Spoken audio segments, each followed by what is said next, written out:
Okay, so once again, we are starting in Deuteronomy chapter 24, verse 1.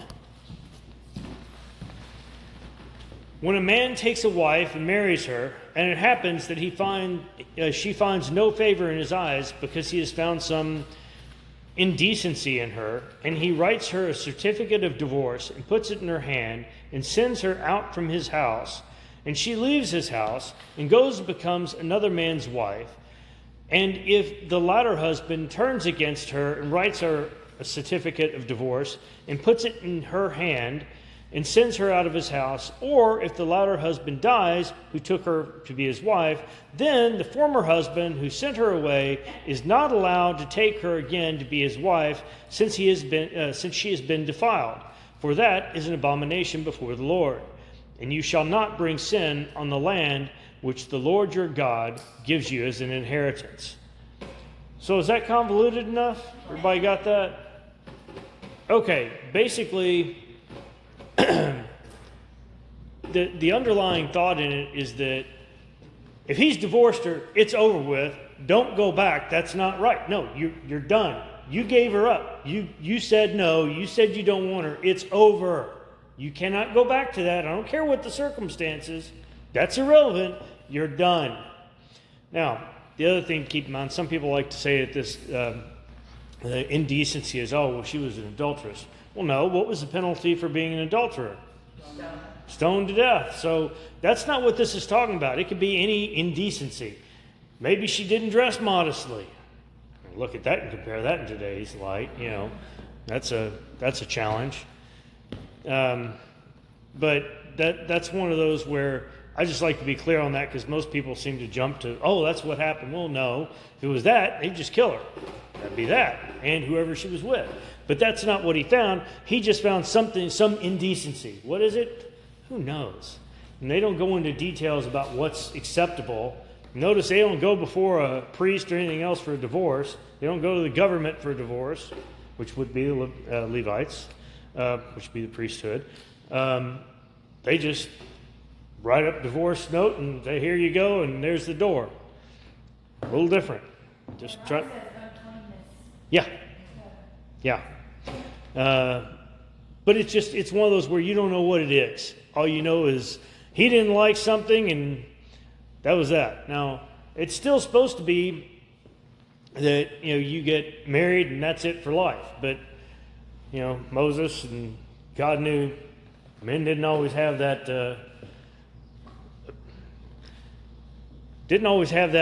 in mind when they were thinking about it. And they tend to kick the woman to the curb if they just did something. You left the dishes out, or I don't like this meal. You don't know what the reason is. Just trying to be clear. And they don't specify that stuff. Okay. When a man takes a new wife, he shall not go out with the army, nor be charged with any duty. He shall be free at home 1 year, and he shall give happiness to his wife whom he has taken. In other words, when you first get married in particular, you need to make sure you're still spending time together. Now, today, some people stay together for years before they get married, which I still don't understand, that whole thing of, oh, okay, well, let's get engaged. 2 years later, they're still planning a wedding. If you're engaged, go ahead and get married after 2 years. Come on. I didn't last about 6 months after that, after getting engaged. I'm like, okay, let's go. I was good for like the next month, but, wait some. So, point being that you're supposed to spend time with them in bond, okay? That's the idea. And this was just saying that, hey, there are things more important than having to go out and fight a war or something else. If you just got married, you need to stay home with that woman you just married. And basically saying, the people around you should support that and accept that. Doesn't matter what's going on. Sometimes you need to focus on yourself. Other people can take up those duties. Okay. That was a good incentive to get married. Yeah, that it was. Oh, there's a war coming up? Hey, honey, what do you say? You and me, baby. We can make this work. I mean, that's it. I get the point. There'd be a lot of marriages and there'd probably be a lot of divorces after the war. But I'm just saying, there could be a reason for that. No one shall take a handmill or an upper millstone in pledge, for he would be taking a life in pledge. All right, everybody understand that, right? Clear as can be. Mine's better. What's yours? Do not take a pair of millstones, not even the upper one, as a security for a debt, because that would be taking a person's livelihood Right. as security. Correct. Which is the whole point of it, because a hand mill is just a smaller version, like just to take care of your household, versus millstone is for doing it commercially, basically. So the idea is that in pledge means somebody owes you a debt, and excuse me, and you take something as collateral. You know, like these days you see payday loans, or you see car title loans. You know, they'll take your car title and give you a loan. Well, same concept. Don't take something that somebody requires to survive or to make their living. So if you take the hand mill, well, you can't get any flour for your household. You'd have to go out and buy it. Well, obviously you don't have money to go buy it. That's why you just pawned your hand mill, basically. And don't take the millstone, either of them, because one without the other is pointless. Doesn't let you do your job. If a man is caught kidnapping any of his countrymen of the sons of Israel, and he deals with him violently or sells him, then that thief shall die.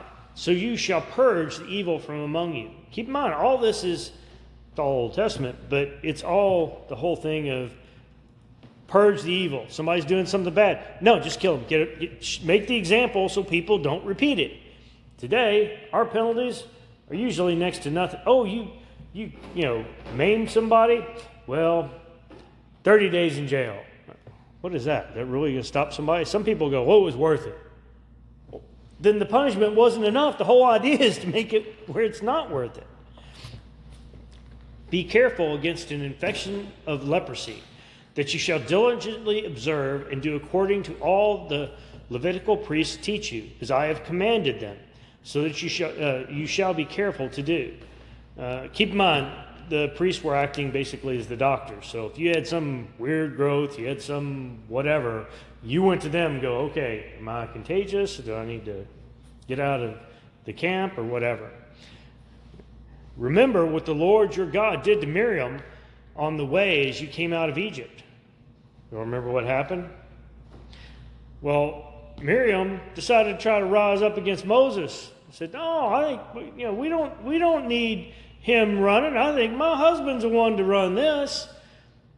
How'd that work out? God gave her leprosy and went, you outside the camp now. So the point is, don't tick off God. He might just give you leprosy. So watch out for it. When you make your neighbor a loan of any sort, you should not enter his house to take his pledge. It's the concept of respect. You don't barge in like you own the place. You be respectful. You're going there, and sure, this guy's going to give you something for the money you're loaning him or whatnot. Fine, but you can wait outside for him to bring it out. You don't go in and say, "I'm going to take." No. Be respectful. There's no need to be rude, and that's in part what that's about. You shall remain outside, and the man to whom you make the loan shall bring the pledge out to you. If he is a poor man, you shall not sleep with his pledge. When the sun goes down, you shall surely return the pledge to him, that he may sleep in his cloak and bless you, and it will be righteousness for you before the Lord your God. Basically, don't take, somebody's poor and you're like, all right, well, the only thing you've got are your clothes. Well, I'm going to take them. Let the man have something to sleep in. So go back. If you do that, at the end of the day, take it back and give him his clothes so he can sleep in clothes. That's basically what we're talking about. You shall not oppress a hired servant who is poor and needy, whether he is one of your countrymen or one of the aliens who is in your land and in your towns. Pretty straightforward. You shall give him his wages on his day before the sun sets, for he is poor and has set his heart on it, so that he will not cry against you to the Lord and it becomes sin in you. Keep in mind, when we think of one thing as poor, they think of something completely different. We think somebody's poor. It's like, oh, they live in the bad part of town and they're just renting their little dumpy trailer or something. But I mean, come on, growing up, that's what a lot of us tend to think, right? That's not poor. Poor is, I'm going out slaving all day just to make enough money to feed myself that day. Not to buy clothes, not to go home to a decent place to sleep. It's just to survive. I work all day to survive. Their point here is that's what poor is. We don't understand that really in this country. I mean, you can talk about, oh, there are plenty of homeless. Yeah, most of them are either have mental issues or they choose that life for whatever reason, but it's not that they can't go get a job. If they wanted to, they could go get a job.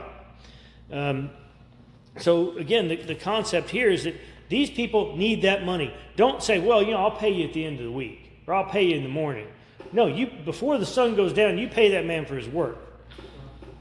And that's the concept of it. You have to pay somebody for what they do.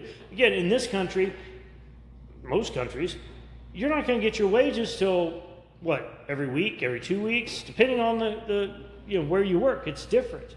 When I first came in the state, it was 6 weeks? because it's Sunday. It's just, it's weird. Sometimes you take a new job and it's the whole thing of, well, how much, when I was younger, it's like, how much money do I have to have saved up before I can even take the new job? Because I might not get paid for a month and then it'll be some HR issue and it takes another 2 weeks. So you better have that money saved up. I mean, when I quit my last actual job and started my own business, I was trying to figure out, okay, how much money do I need to have in the bank? Because I know I'm going to bill. I didn't want to bill constantly. So I'm like, I was going to bill every 2 weeks. Well, if I bill 2 weeks and you give somebody 30 days to pay, man, I've got 6 weeks before I'm going to get anything. And that's what this gets back to. You've got to, if you have somebody working for you, you need to pay them. That's just the way it is. Okay. Fathers shall not be put to death for their sons, nor shall sons be put to death for their fathers. Everyone shall be put to death for his own sin. In other words, you can't step in and say, well, I'll take the blame for that one. Today, especially in our society, if you've been around rich people, they'll bail their kid out for anything. Oh, I'll take care of this, son. We all know this happens. This is not unusual. Come on, we're not that far away from Williamson County and Davidson County where there's plenty of money flowing around. And I've seen it where people get off because of who they know. It has nothing to do with right and wrong. That's not the way God does this. God does it fairly. You don't punish the wrong person. You punish the person that's responsible, right? You shall not pervert the justice due an alien or an orphan, nor take a widow's garment in pledge. Pretty straightforward. But you shall remember that you were a slave in Egypt, and that the Lord your God redeemed you from there. Therefore I'm commanding you to do this.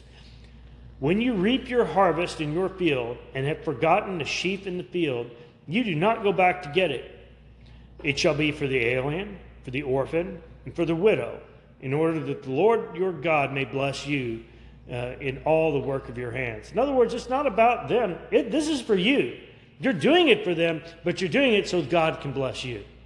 It's helping you. It's not. Don't think of it. You don't always have to think of it as, "Oh, I'm helping them." No, you're helping yourself in a way because God's told you to do this. This is how it's supposed to be. When you beat your olive tree, you shall not go over the boughs again. It shall be for the alien and the orphan, for the widow. And honestly, I didn't know you had to beat your olive tree, but hey, live and learn. Apparently, I've seen today, I know with some of the fruits we get, it's really cool. They have these machines that'll come up, wrap around the tree, shake it like it's just going to kill it. You watch all the fruit, all these oranges and whatnot, just fall off the tree. And fall because they're ripe. They're ready to release. They fall off. This thing, gathers it all and then goes out from under the tree. They go to the next one. Some wild stuff out there these days. When you gather the grapes of your vineyard, you shall not go over it again. It shall be for the alien, for the orphan, and for the widow. That one kind of confused me just because I thought you had to go back at different times because all the grapes aren't ready at once. But I guess the way they harvested, everything was available at once. Because I was trying to find something on that, and I couldn't find anything about it. Because I remember my grandfather, my papa going, had to have these grapes hanging down. I loved going in there, but they weren't all ready at one time. So that's where my confusion came in. Now, every time I think about this, I think about the man in the Bible that had all these grain and stuff. Instead of helping the poor, like I said, Mm-hmm. he told us tearing down his barns, building bigger barns, put it all in there. And the Lord said, tonight your soul will be required of you. Yeah. So I don't think he needed the home. Yeah, I tend to agree. You shall remember that you were a slave in the land of Egypt. Therefore, I'm commanding you to do this. So, just reminding him why. Because God said so. Again, a lot of times, that's really the answer in the Bible. We don't like to hear it. We always want an answer. From the time we're little kids. But why? We want an answer. But sometimes the answer really is because God said so. That's why you're going to do it. But I don't want, doesn't matter. It's the way it is. If there is a dispute between men and they go to court and the judges decide their case and they justify the righteous and condemn the wicked, then it shall be, if the wicked man deserves to be beaten, the judge shall make him lie down and be beaten in his presence with the number of stripes according to his guilt. Stripes, lash, depending on which version, which translation you're reading, probably a few others. But basically, once a decision is made, it's time for that justice we just talked about. There's none of this endless appeals. You read about these people on life, that are serving life, or they're not even serving life, but they're supposed to be on death row. And they're there for 20 years. They die on death row. Why? They're still in appeals in court. That's not the way God's justice works. Okay, we decided you're guilty and you deserve to be beaten. Lay down on the floor. Say, what? Where's my appeal? No, lay down on the floor. We're going to get this over with right now. We're done. Wouldn't it be nice if our justice worked that way today? He may beat him 40 times, but no more, so that he does not beat him with many more stripes than these, and your brother is not degraded in your eyes. So limit is 40. That's it. You shall not muzzle the ox while he is threshing. Y'all know what they're talking about? Basically, the ox ought to be able to eat while he's out there working. So don't put a muzzle on him so he can't eat while he's working. He's working for you. When brothers live together and one of them dies and has no son, the wife of the deceased shall not be married outside the family to a stranger or a strange man. Her husband's brother shall go in to her and take her to himself as wife and perform the duty of a husband's brother to her. Yeah, sounds pretty weird. So, women, yeah, you get to be, guess what? The guy you married just died, and his brother that you can't stand, yeah, you're married to him now because he died without sons. All I can say is, because God said so. I've got nothing. I get your point. Doesn't matter. It's what God said to do. It shall be that the firstborn whom she bears shall assume the name of his dead brother, so that his name will not be blotted out from Israel. But if the man does not desire to take his brother's wife, then his brother's wife shall go up to the gate to the elders and say, my husband's brother refuses to establish a name for his brother in Israel. He is not willing to perform the duty of a husband's brother to me. Then the elders of his city shall summon him and speak to him, and if he persists and says, I do not desire to take her, then his brother's wife shall come to him in the sight of the elders and pull his sandal off of his foot, spit in his face, and she shall declare, thus it is done to the man who does not build up his brother's house. Explain that one. I can explain it. That's what God said to do because God said so. That's the most explanation I can give. That was their tradition. The idea of not, we all know at this point in time, women are completely second-class citizens, if that. It's just the way it is. And the fact that they didn't want to give this woman to someone else outside the family. Keep in mind how important it was to them to keep land and possessions, everything within the family. They didn't sell family land. And remember how everything reverts at 7 years. You're not getting rid of land. It just, everything was to stay within the family. And I think that meant the women as well. It's just, that's the way it was. All I can say about it. In Israel, his name shall be called the house of him whose sandal is removed. Why? Kind of amusing to me. It's just, okay, sure, my sandal was removed. If two men, a man and his countryman, are struggling together, and the wife of one comes near to deliver her husband from the hands of the one who is striking him, and she puts out her hand and seizes his genitals, then you shall cut off her hand. You shall not show pity. Look, there are two guys fighting. Stand back, let the man do it.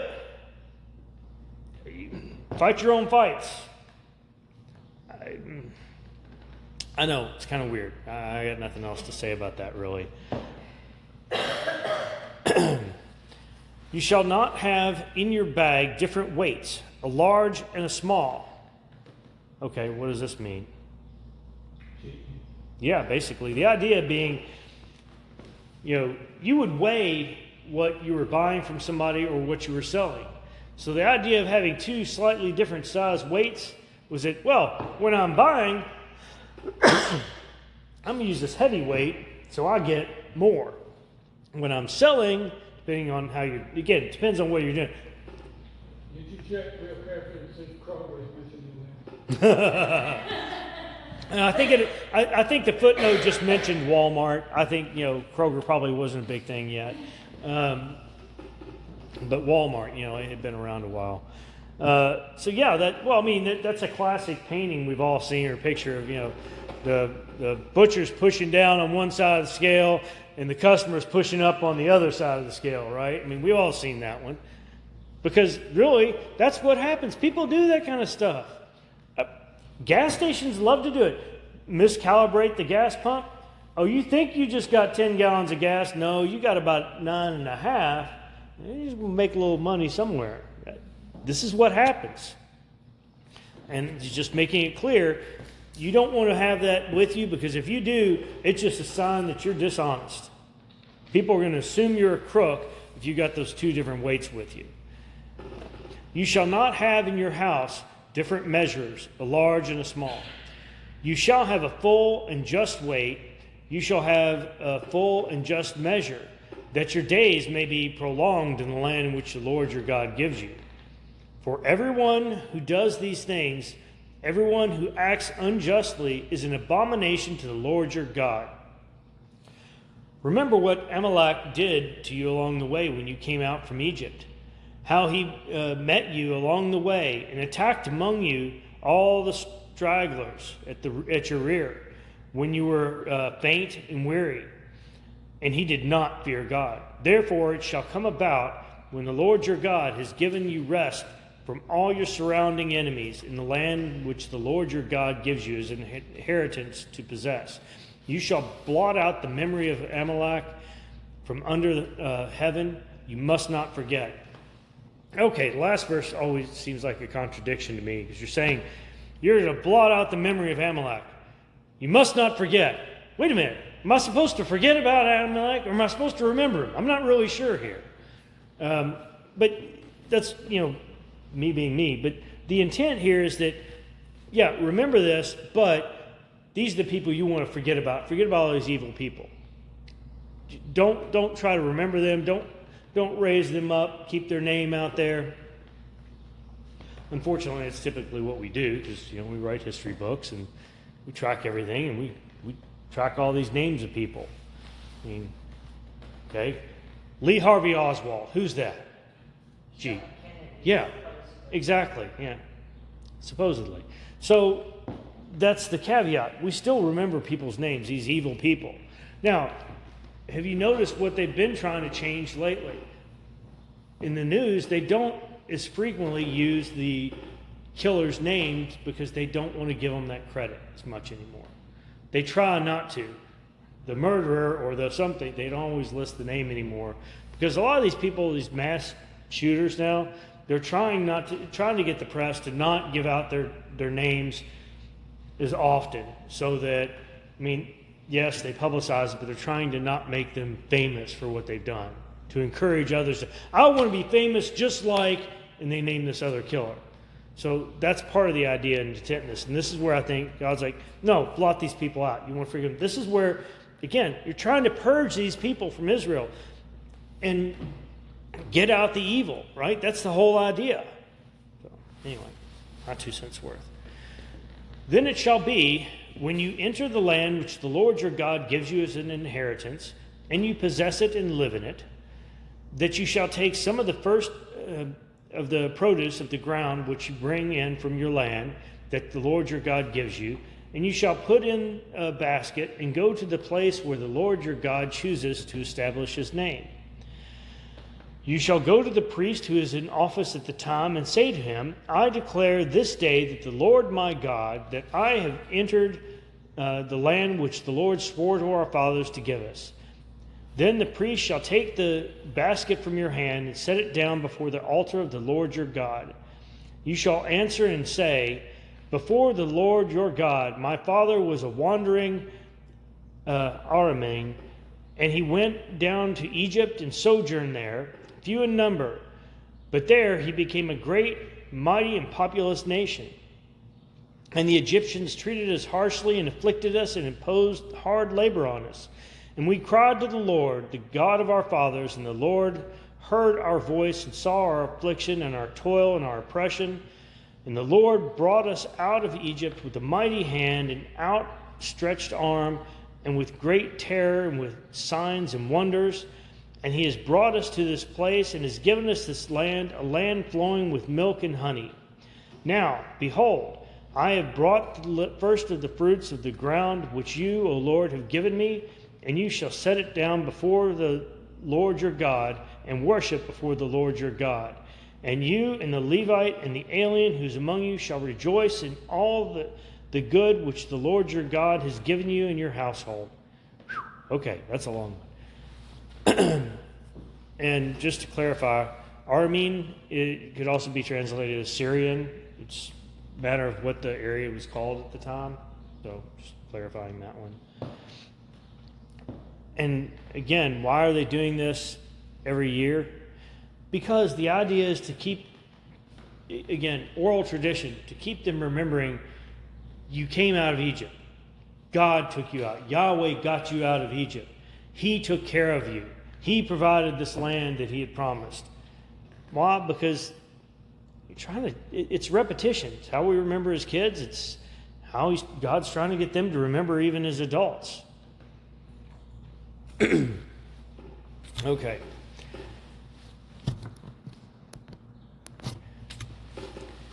Picking up at 12. When you have finished paying all the tithe of your increase in the 3rd year, the year of tithing, then you shall give to the Levite, to the stranger, to the orphan, and to the widow, that they may eat in your towns and be satisfied.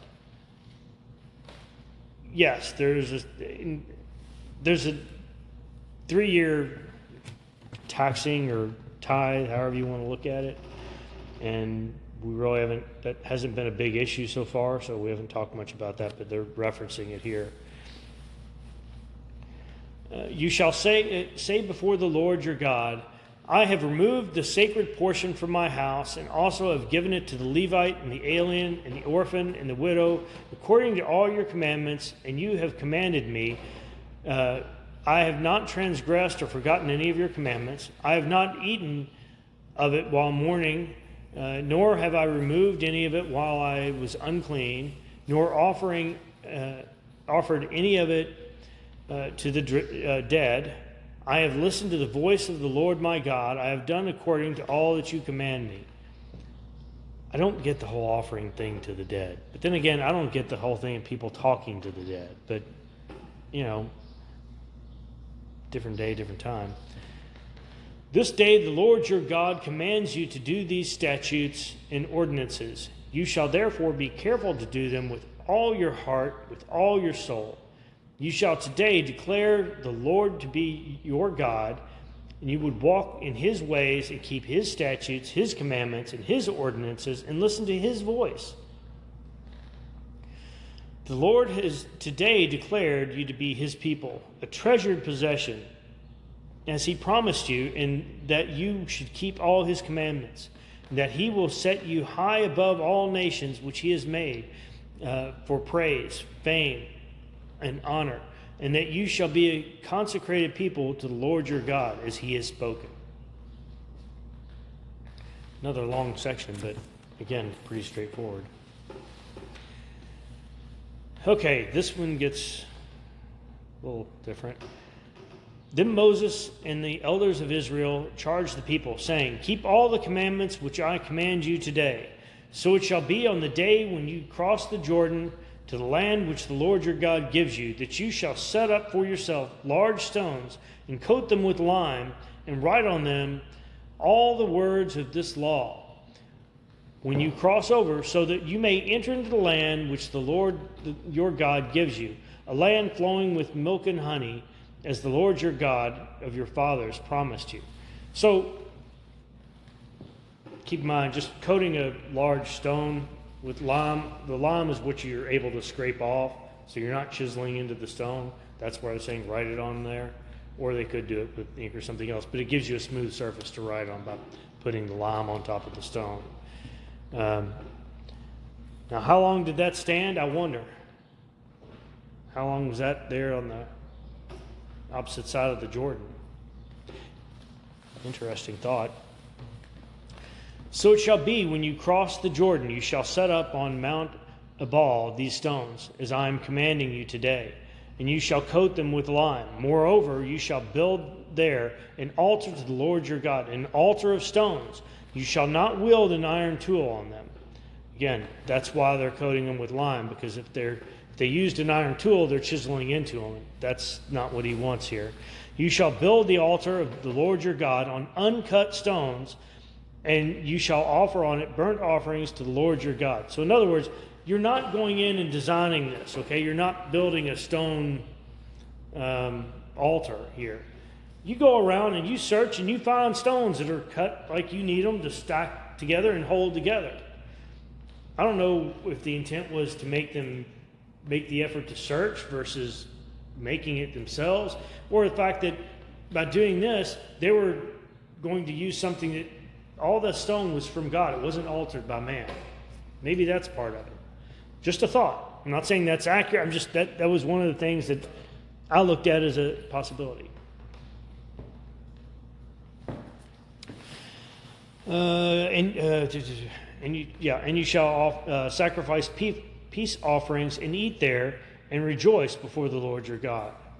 I don't know, kind of a way maybe for feel closer to God there too, because again, it's his stones, not your cut stones. It's his. And when you did the peace offerings, that was usually basically a meal with Yahweh. Basically, that was the intent behind it, is to share the meal there. You shall write on the stones all the words of this law very distinctly. Then Moses and the Levitical priests spoke to all of Israel, saying, Be silent and listen, O Israel. This day you have become a people of the Lord your God. You shall therefore obey the Lord your God and do his commandments and his statutes, which I command you today. I'm also trying to think, how big did this stone have to be to write all this down? Because he keeps kind of adding to what all needs to be on there. And the other oddity to me is, if they're putting it where they're crossing over the Jordan, man, every time the 2.5 tribes cross the Jordan, if they'll see relatives, they gotta look at that sign every time, which is probably a good thing, but I'm just saying. Moses also charged the people on that day, saying, When you cross the Jordan, these shall stand on Mount Gerizim to bless the people. Simeon, Levi, Judah, Issachar, Joseph, and Benjamin. For the curse, and keep in mind technically Benjamin's 2 tribes, just as a reminder there. For the curse, these shall stand on Mount Ebal: Reuben, Gad, Asher, Zebulun, Dan, and Naphtali. All right, so what are they talking about? All right, when we think of blessings and curses, we think one thing. What they're talking about is, and why they're doing it this way, again, goes back to because God said so. These tribes stand on this mountain, these tribes stand on the other mountain. These sides say, these are the ways that God is blessing us.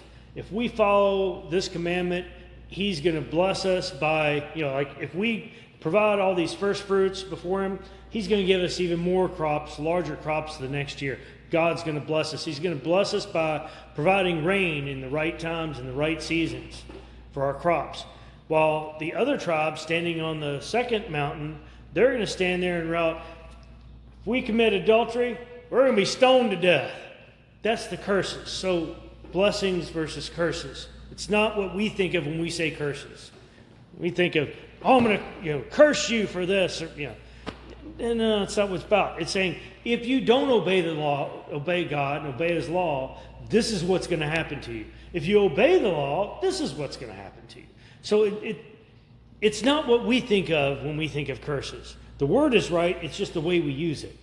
And as we all know, in this country, in this world today, we have a tendency to change the meanings of words to something that's completely inappropriate a lot of times. So anyway, hope that makes it a little bit more understandable. The Levites shall then answer and say to all the men of Israel with a loud voice, cursed is the man who makes an idol or a molten image, an abomination to the Lord, the work of the hands of the craftsman, and sets it up in secret. And all the people shall answer and say, Amen. Cursed is he who dishonors his father or mother, and all the people shall say, Amen. Cursed is he who moves his neighbor's boundary marker, and all the people shall say, Amen. Cursed is he who misleads a blind person on the road, and all the people shall say, Amen. Cursed is he who distorts the justice due an alien, orphan, and widow, and all the people shall say, Amen. Cursed is he who lies with his father's wife, because he has uncovered his father's skirt, and all the people shall say, Amen. Cursed is he who lies with any animal, and the people shall say, Amen. Cursed is he who lies with his sister, the daughter of his father, or of his mother, and all the people shall say, Amen. Cursed is he who lies with his mother-in-law, and all the people shall say, Amen. Cursed is he who strikes his neighbor in secret, and all the people shall say, Amen. Cursed is he who accepts a bribe to strike down an innocent person, and all the people shall say, Amen. Cursed is he who does not confirm the words of the law by doing them, and all the people shall say, Amen. Now, another part of this is when they say cursed, it doesn't mean the person dies immediately, right? What it goes back to is, vengeance is mine, saith the Lord. Why? Because when that person dies, it's on. God's going to have His way with them. Punishment will be extracted. It's not, things are not, we always kind of wish, I always do, right, that justice is now. I want justice, I want it now. I had to go through a lawsuit once. It took me 5 years to go through that lawsuit. 5 years of my life spent going after the guilty one, but 5 years? How is that justice? So here, you have to understand that justice is going to come when they die. It's not always going to happen on earth. I mean, there are plenty of corrupt people. Yes, you can insert politician. It's okay. There are plenty of corrupt politicians, plenty of corrupt people in this world, plenty of drug dealers that are rich and driving the Ferraris I would love to drive. But guess what? They're getting to enjoy those. But their time is coming. You just have to stay on 60 for a hackbuster. I wish. I've only got 65. It's not running right now. But that's the whole point here, right? I mean, this is just something to be aware of, that we can expect justice from God as swift, but God's time is a little different than ours. And justice, when you're talking about taking somebody's life, I mean, don't get me wrong, sometimes God does take it pretty swiftly. I mean, we see it in the Old Testament. I mean, come on. Two people were caught in this adulteress. Okay, throw that stone. Christ changed the rules. I like those two people that withheld the money when they said they were Yeah. going to adopt themselves, and they Yeah. fall out the window Yeah. and die.